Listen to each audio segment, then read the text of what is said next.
तो स्वागत करता हूं आज की वीडियो में। कैसे हैं आप लोग? आशा करता हूं कि बहुत अच्छे होंगे। देखो, आज की मार्केट की स्थिति के बारे में हम चर्चाएं करेंगे क्योंकि कल क्वार्टर 4 के रिजल्ट कुछ कंपनियों के बहुत शानदार थे, हमने ऑलरेडी वीडियो में डिस्कस किया। लेकिन इसके बावजूद भी आज मार्केट में थोड़ी सी हल्की गिरावट महसूस हो रही है। लगभग 1 बजे वीडियो शूट हो रही है, तो इस समय मार्केट की कंडीशन थोड़ी सी लो है। यहां अपॉर्चुनिटी अच्छी है उनके लिए जो लमसम करना चाहते हैं, तो this is the right time कि आप बिल्कुल लमसम कर सकते हो। फ्लेक्सी कैप, मिड कैप में प्लान करना। फिलहाल आज की वीडियो में बहुत कुछ पैकेज होने वाला है क्योंकि अगेन ट्रम्प साहब ने कुछ ऐसा बयान किया जिसकी वजह से मार्केट में आज गिरावट देखने को मिल रही है। उसके बारे में चर्चा करेंगे और प्लस आपके पोर्टफोलियो रहेगा।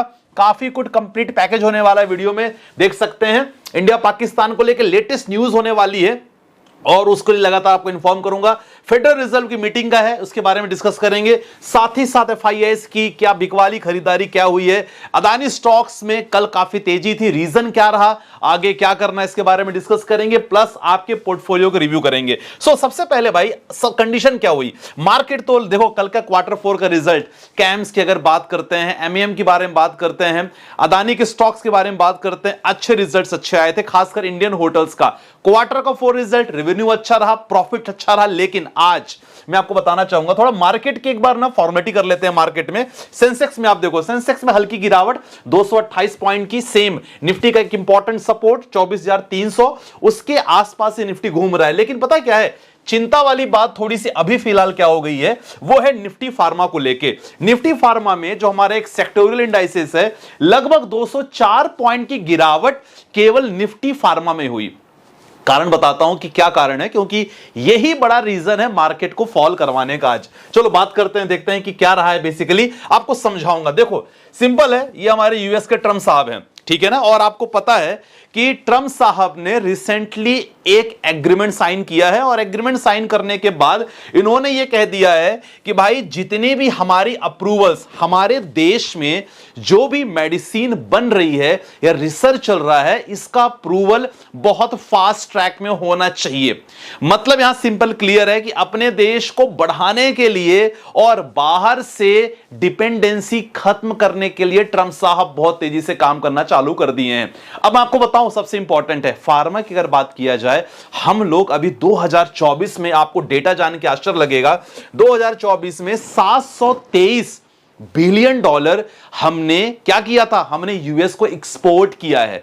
हमने यूएस को इतनी मेडिसिन हमारे यहां से जाती है। ऐसे में अगर कोई देश ऑलरेडी एक ऐसा एग्रीमेंट प्रेसिडेंट द्वारा साइन हो गया कि भाई साहब अब वो मैक्सिमम चीजों के लिए अपने देश में डिपेंडेंट रहेंगे, इसके कारण फार्मा कंपनियों में थोड़ा दबाव आ गया। अब मैं आपको चीज बताऊं, पिछले साल की अगर बात करोगे, 1,87,573 करोड़ की दवाइयां भारत से यूएस को गई हैं।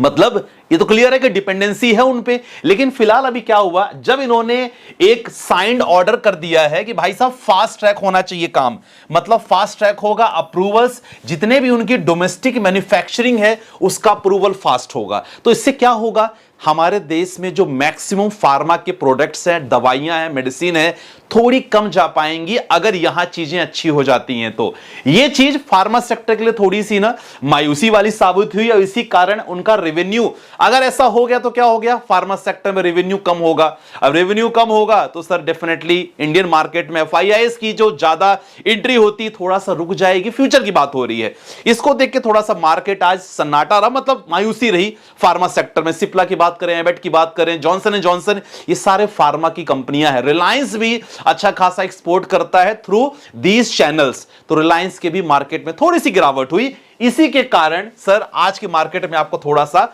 दबाव देखने को मिल रहा है, राइट। सो अगर अभी चैनल पसंद आ रहा है तो वीडियो को दिल से लाइक कर देना और चैनल पे नया सब्सक्राइब कर लेना, पहला रीजन है। दूसरा हम बात करते हैं, रिसेंटली आपने देखा होगा इंडिया पाकिस्तान को लेके, जी हां, मॉक ड्रिलिंग। काफी लोग ये वर्ड शायद पहली बार सुन रहे होंगे कि मॉक ड्रिलिंग संदीप भाई क्या होता है, क्योंकि भारत पाकिस्तान को लेके लगातार सीजन फायर चल रहे हैं। कौन सा कब हमला कर दे कुछ कहा नहीं जा सकता, we are on the verge. अब ऐसी सिचुएशन में भारतीय सरकार ने डिफेंस मंत्रालय ने सबको अलर्ट कर दिया है। अलर्ट क्या कर दिया है कि सर मॉक ड्रिलिंग स्टार्ट होगी कब से? कल से 7 मई से स्टार्ट होगी। 244 जिलों का नाम दे दिया गया है कि शुरुआत में 244 जिलों में यह प्रशिक्षण किया जाएगा भारत सरकार द्वारा। अब क्या होता है देखो, आप अपने आई थिंक अपने ग्रैंडफादर से पूछ सकते हो जिन्होंने भारत पाकिस्तान का प्रीवियस वॉर देखा होगा।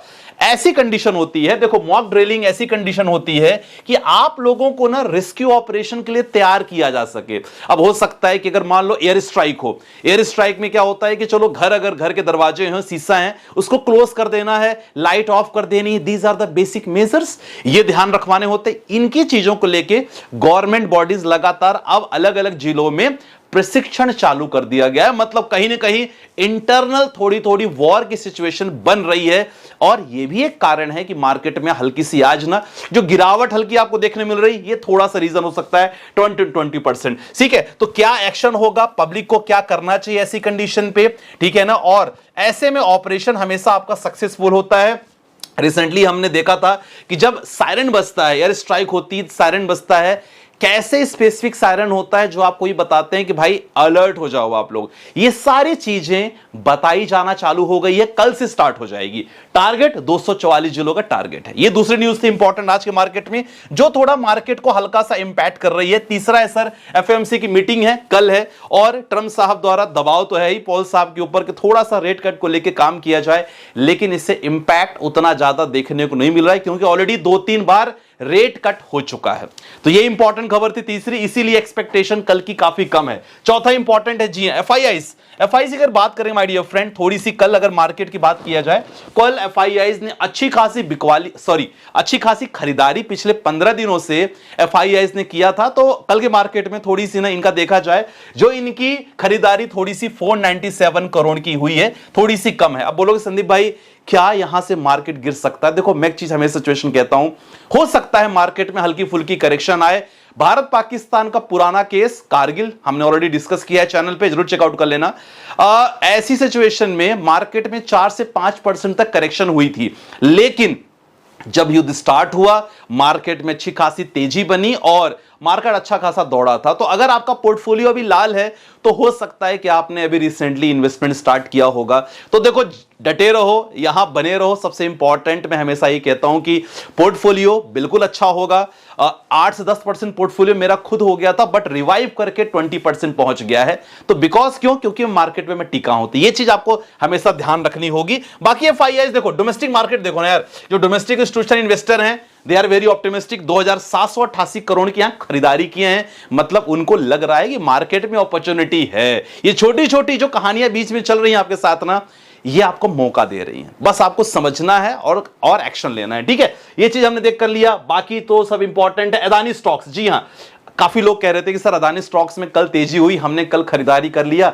देखो ऐसे कंडीशन में अदानी के बहुत सारे ऐसे स्टॉक है जिससे फंडामेंटल बहुत बढ़िया है। स्टॉक्स कंसल्टेंसी ग्रुप में लगातार ये बात को हम लेकर चर्चा करते रहते हैं, आप भी ज्वाइन कर सकते हो, डिस्क्रिप्शन पे नंबर है। अब बोलोगे संदीप भाई क्या करें?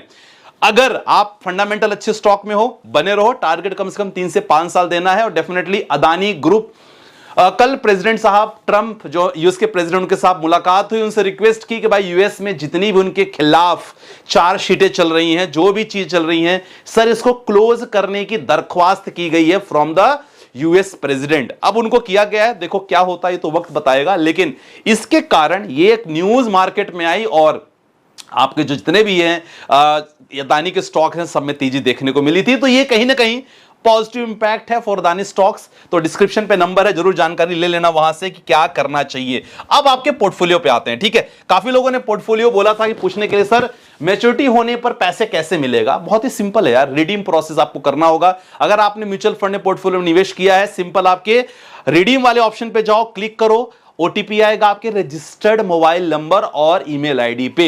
ओटीपी आएगा, ओटीपी क्लिक करो, 2 से 3 दिन में आपके अकाउंट में पैसे आ जाएंगे, ठीक है। अगला क्वेश्चन है, संदीप भाई काफी बार कमेंट कर चुका हूं, रिप्लाई नहीं देते। एज 30 साल है, पिछले 1-1.5 साल से एसआईपी कर रहा हूं, आज के डेट में 9200, चलो 9200 प्रति महीने का निवेश कर रहे हैं। एसबीआई ब्लू चिप में 2200, एचडीएफसी बेस इंडेक्स फंड, इसके जगह पे आप एचडीएफसी का मिड कैप फंड लो, ठीक है। मिड कैप ले सकते हो Aditya Birla, PSU, Franklin India, Primia, Nippon India growth opportunity fund, Motilal large and mid cap आपने लिया है, पराग पारी फ्लेक्सी कैप 1000 आपने लिया है। Motilal large and mid cap में आपने जो 2000 निवेश किया है ये बढ़िया है। बाकी आप चाहिए तो यहां निप्पॉन जो फ्रैंकलिन है इसको निप्पॉन में शिफ्ट कर दो, 2000 यहां हो जाओगा, फ्रैंकलिन को हटा देना, ठीक है। बाकी इसी तरह आपको करना है और लगातार आगे निवेशित रहना है मनीष भाई। अगला क्वेश्चन करते हैं। मुझे आपसे यह जानना है कि ईटीएफ में इन्वेस्ट करना चाहता हूं तो एसआईपी बेटर होगा वन टाइम? देखो मैं ना ईटीएफ में निवेश करने के लिए हमेशा ना वन टाइम का प्रेफरेंस देता हूं। जब भी मार्केट में गिरावट होती है मैं उस सेक्टर के ईटीएफ ले लेता हूं और 2 से 3 दिन में प्रॉफिट बुकिंग भी मैं कर लेता हूं। बहुत सारे ऐसे ईटीएफ हैं जहां लॉन्ग टर्म में निवेश कर सकते हो आने वाले 3 सालों में, सबका अलग अलग प्रोस्पेक्टिव है, तो वन टाइम थोड़ा सा बेटर होता है। एसआईपी करना हो तो म्यूचुअल फंड में करो, यहां आप बेटर रहेगा आप वन टाइम करो। अगला क्वेश्चन, संदीप सर मैंने 20 साल के लिए लमसम और एसआईपी करूंगा, रिव्यू कर लीजिएगा पोर्टफोलियो। लमसम है axis Nifty 50 large cap fund. देखो अगर आप ना 20 सालों के लिए कर रहे हो तो यहां बेटर है ना कि आप एक्सिस का मिड कैप ले लो यार, बेटर रहेगा। एक्सिस निफ्टी आपने अगेन लिया है तो यहां एक्सिस का आप चाहो तो स्मॉल कैप ले सकते हो, नहीं तो एक्सिस एएमसी को हटा के आप निप्पॉन ग्रोथ अपॉर्चुनिटी या एचडीएफसी का मिड कैप ले सकते हो। एक्सिस निफ्टी आपने अगेन लिया है तो देखो ये एक आध दो फंड चलेंगे, लेकिन लॉन्ग टर्म के लिए मतलब नहीं है इंडेक्स फंड में निवेश करने का, उतना रिटर्न नहीं मिलता है। और बाकी चीजें एसआईपी आपकी निप्पॉन ठीक है, क्वांट ठीक है, एक्सिस ठीक है, पराग पारिक बहुत बढ़िया है। तो ये आपको चीज मैंने बता दिया। आप भी हमारी कंसल्टेंसी ग्रुप से जुड़ सकते हो और कंसल्टेंसी सपोर्ट ले सकते हो। ट्रेडिंग कम्युनिटी से जुड़ने के लिए भी नंबर डिस्क्रिप्शन पे है। टेलीग्राम को फॉलो कर लेना, हम लोग टेलीग्राम पे भी बहुत सारे ट्रेड्स देते हैं तो उसको भी ज्वाइन कर लेना जो एब्सोल्युटली फ्री रहेगा, राइट। सो मिलते हैं नेक्स्ट वीडियो में, अपना ध्यान रखिएगा, बाय बाय, टेक केयर, जय हिंद गाइस।